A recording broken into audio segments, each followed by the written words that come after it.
Digo, kumusta ka na? Happy 75 birthday ha. Mabuti ka pa, malaki na ang bonus mo kay Lord.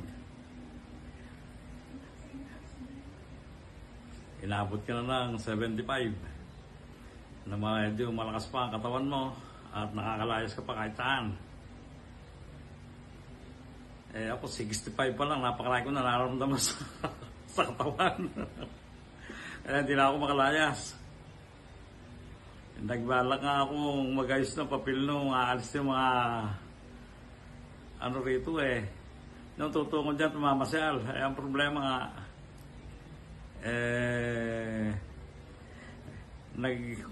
binigyan kami ng form ng travel agency. Ang sabi sagutan daw namin yon. At ang isasagot namin yung puro totoo, wag daw ako magsisinungaling dahil pagdating sa embassy, yun daw ang itatanong sa amin. Ang problema puro Ingles. Nakakasampu pa lang ako nang binabasa dumudugo na ilong ko sa kaya tinigilan ko na. Ganyan pala kahirap kumuha ngayon ng papel. Hindi ko malaman kung ako'y matutuko pa rin. Basta tiingatan mo lang sarili mo. Lagi mo huwag ka na magtatrabaho. Halagaan mo lang katawan mo, layas ka na layas. Baka hindi na tayo magkita pa pagka hinayaan mo. Pinabayaan mo katawan mo. Kami okay lang ito sa Pilipinas kahit kami walang pera. Masaya naman kami rito. Sanay naman kami walang pera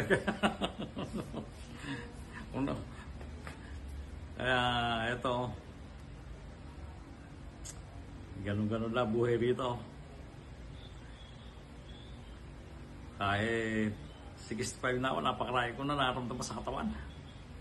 Kaya sabi ko nga sa mga dito na lang sa malalapit na bansa na lang ako tutungo. Noon na isang buwan nasa Vietnam kami. At namasyal naman kami, pero okay lang naman. Sabi ko nga, dito na lang ako sa Pilipinas muna mamasyal kasi parang hindi ko na kaya lumayo ng lugar. Hirap na ako. Pagka nasa ibang lugar na, nagdadiaper na ako Hindi na ako makapigil ng iye. Kaya sabi ko dito na sa Pilipinas ako mag-iikot-ikot. Okay na sa akin ang buhay rito. Ikaw, total naman ang buhay mo nasa Amerika.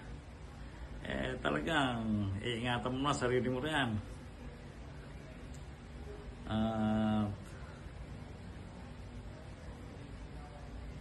Ganito na lang. Kumusta mo na ako sa mga anak mo? At sabihin mo, padala na lang ako ng rito, ng ayuda.